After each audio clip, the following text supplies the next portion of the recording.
Hi guys, Lindsay here with Storybook Family Farm. So things have gotten a little bit more complicated around here, and it's honestly put everything with our homestead kind of on hold. Like, we're still doing all the things that we are doing, but in terms of trying to figure out how we're going to expand our operation, we've actually done a lot of talks about pulling back. So if you guys have been following us for a little while, you know that Tracy and I have actually talked about potentially moving from this land to having a space that has more land, because we only have 2 acres, which is plenty to do all the homesteading stuff that we desire to do. But it doesn't give us the amount of woods that I had always hoped for. I'd always hoped that we'd have a big, large, expansive thing that I could, have acres and acres and acres of just woods that I could just roam and walk and create little paths and trails and things like that to go mushroom hunting and do different things like that. That's kind of something I've always longed for. And while, we do have a good bit of woods, it's not, what I had always dreamed of. But things have been complicated health-wise for me. So that kind of changes the perspective a little bit. As you guys know, I do have a genetic condition called Ehlers-Danlos, which affects my joints pretty significantly. But I've been able to self-manage that for quite a while, pretty well actually, with just doing regular exercise, trying to protect the joints, wearing braces as need be, and building up all of the stabilizing muscles and all the functional muscles too in my body to try to really help overcompensate for the tendons and ligaments being faulty and being too loose. Because that's one of the best things you can do for EDS, is just to keep your muscles strong, so that way they can make up more of the workload than your tendons and ligaments do. So I want to say probably about 2 years ago or so, maybe more than that. I'm sure Tracy will, after she watches this video, she'll be like, actually, it's been a lot longer. But so we'll just say for the past few years, I've been thinking that I had some sort of autoimmune issue, because symptoms for me will sort of wax and wane. And it's not just, oh, I overdid it, so now I'm kind of like, and stuff, like how it typically is for someone with Ehlers-Danlos. It's been like, I didn't really do much yesterday, then today I feel like hell. Like, I just feel terrible and stuff, like almost like I had the flu, but no symptoms of sickness, just generally feeling quite unwell. And it would last for several days. And during that time period, I would also experience a lot of muscle weakness, like things that used to be normally easy for me to pick up and carry and move around. Things started feeling like they were heavier. Like suddenly that 50-pound bag of feed felt like it was 75 pounds or 100 pounds. And just different things like that I normally could do with relative ease just started getting really hard. And then it would just sort of fizzle away and go away, then come back with a vengeance, and just this whole waxing and waning thing for, well, now that I think about it, probably for 4 years. So probably since 2020. And I've just been like, this is kind of a weird situation. But so a couple months back, I had told my doctor about this, and that because I got a new doctor, and one that actually wanted to listen to me. And she was like, well, you have a strong family history of autoimmune diseases. Let's do some blood work to see if anything comes up. She's like, because I'm thinking that you're describing that you have something going on. So blood work came back that I had an elevated rheumatoid factor, which it actually turns out was pretty high. So on Friday, I actually had an appointment with a rheumatologist, and I got diagnosed with rheumatoid arthritis. And for those of you that don't know, my mom has several autoimmune diseases, and she has been in a wheelchair for, I would say, the last 10 years. So that's something that's always been kind of looming over my head, is like, that might be my future. And it's always been something that really scares me. So I try not to think too hard into what my health will look like in the future, planning things around that I might be more disabled.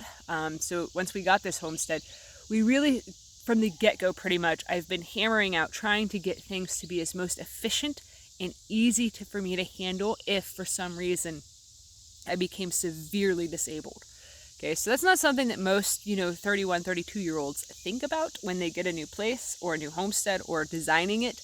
They usually just go, okay, I'm going to be able to work forever and just do all this stuff and just go balls to the wall and just go crazy with it. But I've always had this weird sinking suspicion that something big was happening in my body that I didn't quite understand. So yeah, turns out I have rheumatoid arthritis. But the doctor also was concerned that I might also have lupus, because my mom does. And I have a lot of issues with being in the sun. That's why if it's, sunny out, I usually film in the woods because it makes me feel kind of sickly, actually, to be in the sun. It doesn't matter if it's hot out or not. I do have some heat intolerance issues, but it quite literally, even in the wintertime, if it's really sunny, I have to keep covered up. Otherwise, I'm like, this feels weird. It feels like my skin is getting an Indian rug burn, which that's where, one hand twists one way and the other hand twists the other way. If you don't know what that is, my sister used to be really good at giving me those on my forearm. Thanks, sis. You're nice. I'm just kidding. My sister is actually quite nice of a person, but except for when we were kids, that was a whole different story. Anyways, but so I got put on a medication that actually increases my sun sensitivity. So the amount of content that will be shot in sunny days in sunny spots of the yard is going to be drastically cut down because I already have issues with the sun. And then being on a medication now that greatly increases that, I'm just going to do my best to stay out of it. But so he actually is concerned that the rheumatologist is concerned that I might also have lupus or develop lupus in the future. So he sent me for even more extensive blood work on Friday. And upon, reading what all the blood work is for and stuff, I realized that he's further testing me for lupus, that he thinks I might also have lupus. And I also got more testing done for another autoimmune disease called Sjogren's. It's like Sjogren's or something like that. I don't know. But so yeah, that's been kind of a booger. Like I went to the appointment kind of half knowing that I was either going to get diagnosed with RA or lupus, but to find out that he's kind of thinking that it might be multiples, I'm kind of like, shucks.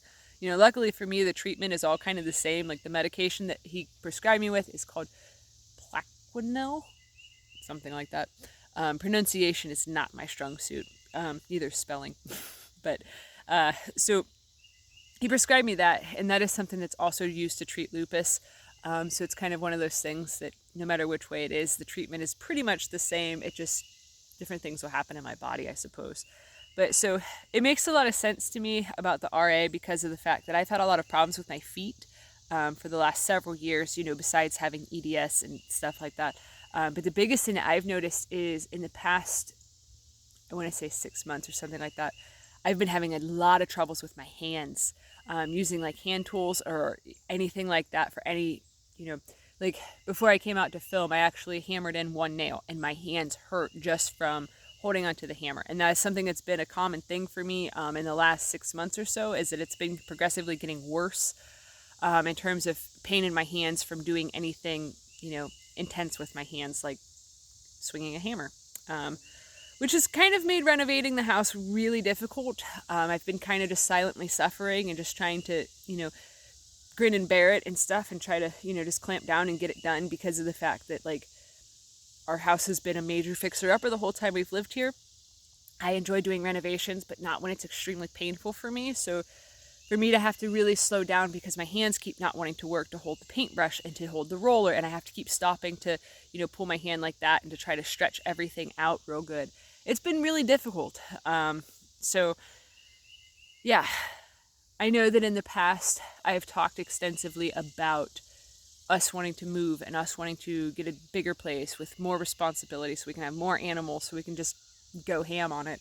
But I think honestly, because like Tracy and I have been talking a lot lately about literally just allowing ourselves to fall in love with where we're at. And I think that that's kind of what the universe wants for me to do as well, with getting hit with all these whammies of, medical issues going on with me and stuff. This is a place that, with having 2 acres and about half of it being wooded and stuff, it really isn't a difficult thing for Tracy and I to maintain all of the yard work, for us to do the gardening, for us to do it all together without having anybody else's help. So I definitely, spoiler alert, I don't think that we're going to be moving anytime soon. Because I honestly, lately I haven't even done my whole OCD obsessiveness of looking on Zillow or anything of the sort like that. So yeah, I think I've made peace with just staying here and allowing this to become something really beautiful here. So I'm really excited about this journey. So definitely excited for how things will unfold for us. But yeah, I'm actually in really good spirits about getting some answers from, the rheumatologist, because I've been feeling like I was kind of crazy for just or that I was weak or wimpy or just pathetic and stuff. I'm really good at gaslighting myself, if you haven't noticed. But so I actually feel really relieved to know that there actually is an autoimmune disease going on, that it's not just me overdoing it again and again. And, well, I guess kind of is. But yeah, I'm glad to have some sort of answers and to know that all of the pain and dysfunction I've been dealing with is not just from EDS, that it is something that I can take a pill to actually help me with and stuff, because I've been, just kind of somewhat silently struggling for a hot minute now, going, well, I'm just going to have to learn to deal with it. I'm just going to have to learn how to live with it, because this is just my reality. This is just my life. But to know that there is actual, I can literally just take one pill a day and that it's going to greatly help my hands potentially, that's huge for me, to be able to pretty much have my hands back, because there's a lot of things that I've had to adapt with because it's very hard for me and stuff. So there's a lot that I've leaned on Tracy for, that it's, stuff that kind of I could delegate a 5-year-old to do, but I'm like, hey babe, can you write this for me because it hurts? Can you do this for me because this hurts? This is getting really hard to do. Can you help with this? So yeah, it does actually fill me with peace to have some answers, because I'd rather know than spend my whole life not knowing and keep worrying and wondering and questioning and stuff. So yeah. Anyways, if you guys have any experience with RA or have any good resources that I could read about to get more research and understanding of what this condition really is, please send it my way, because every time I'm Googling just about it to try to learn more about it, I just keep getting the same information regurgitated back to me, not anything of what to do to try to make it better and stuff, I guess, is what I'm looking for. So if you know of anybody on YouTube or anything of the sort like that kind of goes over this and discusses different things that they do, especially holistically, please let me know in the comment section below, just because then that'd be a good resource for me to try to listen to while I'm doing other things or something of the sort. So anyways, if you guys are enjoying my content, please give this video a thumbs up, share it with your friends on social media, and if you haven't already, please subscribe to help us grow. We'd greatly appreciate it. All right, thanks for watching. Have a good one, guys.